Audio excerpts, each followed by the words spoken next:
আসসালামু আলাইকুম প্রিয় ফুটবল ফ্যান্স। আমি Naib Mohammad Ridwan, founder content creator football flag. অনেকে আমাকে চিনে থাকবেন, অনেকে অন্তত ভয়েসটা চেনার কথা। দেখুন, আমাদের দেশে অনেক অনেক সমস্যা রয়েছে। মাঝে মধ্যে কিছু সমস্যা প্রকট আকার ধারণ করে, যেমন একটা সমস্যার মধ্য দিয়ে আমরা যাচ্ছি। একেবারে ক্লিয়ারলি প্রথমত আরও একবার নিজের অবস্থানের কথা বলতে চাই। আপনি এই আন্দোলনের পক্ষে থাকেন, বিপক্ষে থাকেন, কোনো কিছু ম্যাটার করে না। যখন রক্ত ঝরে, যখন স্টুডেন্টরা নিগৃহীত হয়, তখন সে ছাত্র সমাজ যাতে করে আর কোনো বিপদে না পড়ে, সেটা আপনার মূল কনসার্ন হওয়া উচিত। এই মুহূর্তে যৌক্তিক সমাধান চাই।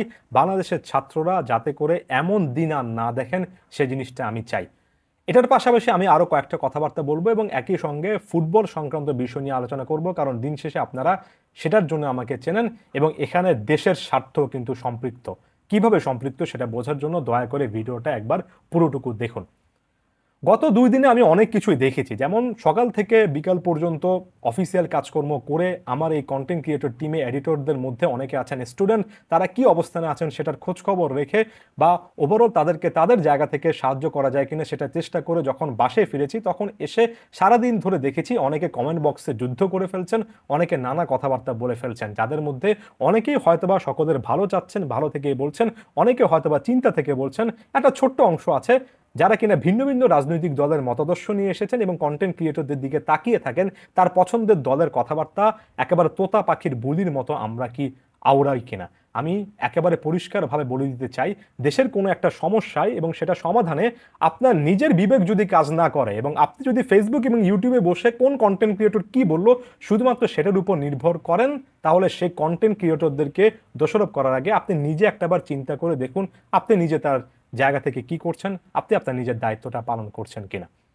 এই কোটা আন্দোলন কিংবা সরকারি বেসরকারি অনেক আন্দোলন, নানা ইস্যু নিয়ে অনেক কথাবার্তা বলা যায়, তবে আমি সেটা বলার জন্য এক্সপার্ট কোনো পজিশনে আসলে নেই। আমি যে বিষয়টা নিয়ে কথাবার্তা বলতে পারি নিজের দাবি থেকে, সেটা হচ্ছে ফুটবল এবং এটার সঙ্গে কিন্তু ওভারঅল ব্যাপারটা সম্পৃক্ত। কেন সম্পৃক্ত? যেমন ধরুন, কেন হচ্ছে বাংলাদেশের ছেলেমেয়েরা চাকরি নিয়ে এত বেশি দুশ্চিন্তায় ভুগছে?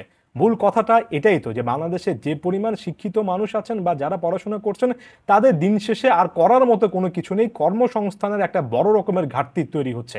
সে ঘাটতি মেটানোর জন্য স্পোর্টসও কিন্তু একটা বড় প্ল্যাটফর্ম হতে পারতো। মাত্র কিছুদিন আগে আমি রীতিমতো ফান করে বলছিলাম যে লামিন ইয়ামাল যে বয়সে ইউরো মাতাচ্ছেন, সে বয়সে আমি গ্রামে আমার সর্বশেষ ক্রিকেট ম্যাচ, সর্বশেষ ক্রিকেট টুর্নামেন্টটা খেলে ফেলেছিলাম। যে বয়সে বাংলাদেশে একজন ছেলে মেয়ে পরীক্ষার জন্য অথবা কোনো সুযোগ না পেয়ে অন্য পেশায় চলে যায়, সে বয়সটাতে ইউরোপে বা ভালো ভালো দেশগুলোতে ওই প্লেয়াররা ক্রিকেট ফুটবল শেখেন, তারা ভিন্ন একটা ক্যারিয়ার তৈরি করেন। আমাদের এই যে কর্মসংস্থানের এত বড় সমস্যা, এর নেপথ্যে একটা বিশাল কারণ হচ্ছে আমাদের ছাত্রদের কাছে বিকল্প কোনো কিছু নেই। আমাদেরকে ডাক্তার হতে হবে, ইঞ্জিনিয়ার হতে হবে, ব্যাংকার হতে হবে অথবা সরকারি চাকরি দিতে হবে। হাতে গোনা 5-10টা প্রফেশন আছে, এটার বাইরে যাওয়ার খুব একটা বেশি সুযোগ নেই।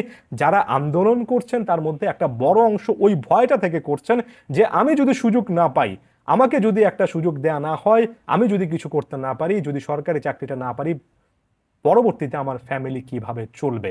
একেবারে বেসিক একটা প্রশ্ন, আপনি যত বেশি করে ভাঙেন তত বেশি করে কিন্তু প্রশ্নটা সামনে চলে আসবে। ফুটবল নিয়ে কথাবার্তা বলতে চাই, কিভাবে দেশ সম্পৃক্ত সেটা জানতে চাচ্ছেন তো। 2015 সালে অনূর্ধ্ব 16 সাফ জয়ী বাংলাদেশি গোলকিপার, যিনি কিনা ভারতের বিপক্ষে টাই ব্রেকার ঠেকিয়েছিলেন এবং স্টেডিয়ামে তার খেলাটাও দেখেছিলাম, উপভোগ করেছিলাম, ফয়সালের খেলা দেখে মনে হতো ভবিষ্যতে বাংলাদেশ টপ ক্লাস একটা গোলকিপার পেতে যাচ্ছেন। সে ফয়সাল 1-2 বছর পরে কিন্তু পুলিশের চাকরি নিয়েছেন, কারণ ফুটবলে টাকা পয়সা নেই, আর্থিক নিরাপত্তা নেই। মাত্র কিছুদিন আগের কথা, বাংলাদেশের একাধিক প্রমিলা ফুটবলার, যেমন রাজিয়াকেও দেখলাম প্রসব বেদনায় মৃত্যুবরণ করলেন, আরও একজন ফুটবলারকে দেখলাম ফুটবল খেলা ছেড়ে দিলেন, কারণ হচ্ছে টাকা পয়সা এখানে নেই।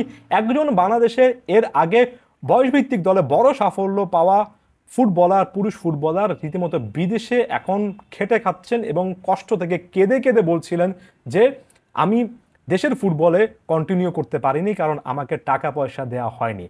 যারা ফুটবল খেলেন, যারা ফুটবল নিয়ে কাজ করেন, এমনকি যারা ক্রিকেট নিয়েও স্বপ্ন দেখেন, তাদের জন্য এত বছরেও, স্বাধীনতার এত বছর পরেও আমরা সে প্ল্যাটফর্মগুলো তৈরি করতে পারিনি যেখানে একজন 16-17 বছর বয়সী উঠতি একজন তরুণ চিন্তা করতে পারেন যে না, আমার হয়তো বা পড়াশোনা হচ্ছে না, কিন্তু আমার মধ্যে ভালো একটা ফুটবল ট্যালেন্ট আছে, ভালো ক্রিকেট ট্যালেন্ট আছে, সেটাকে আমি কোনো না কোনোভাবে কাজে লাগাতে পারবো এবং সেখান থেকেও কোনো না কোনো প্রফেশন তৈরি হবে।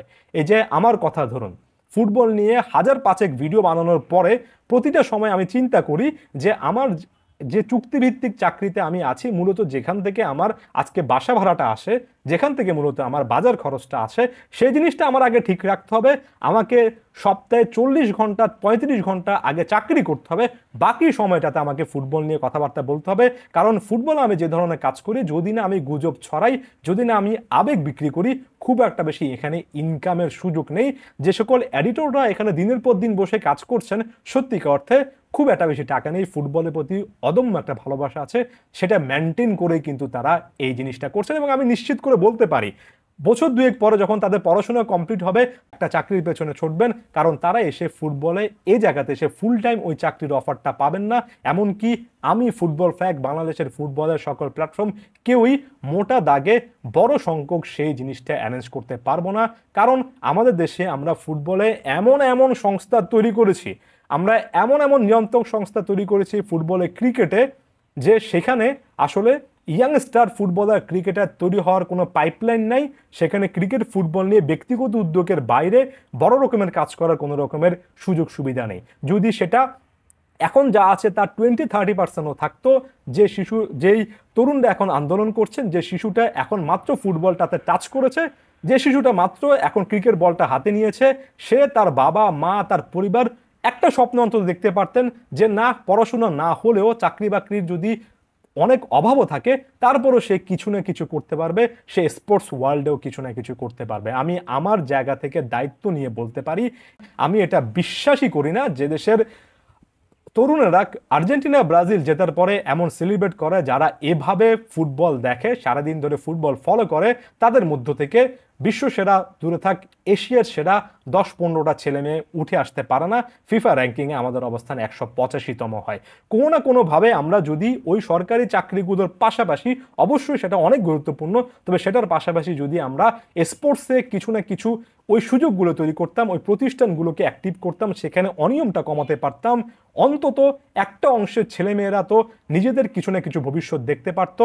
ফুটবল খেলা হোক, ফুটবল বিশ্লেষণ হোক, ক্রিকেট খেলা হোক, ক্রিকেট বিশ্লেষণ হোক, এ জায়গা থেকে কোনো না কোনো একটা ইন্ডাস্ট্রি তৈরি হতো না। দিনের পর দিন দেখছি এত এত ব্যর্থতার পরও দিন শেষে বাংলাদেশের ফুটবল যারা চালান, ক্রিকেট যারা চালান, তাদের বিন্দুমাত্র কোনো পরিবর্তন আমরা দেখি না, তাদের বিন্দুমাত্র কোনো আমরা লজ্জা সংকোচও দেখি না।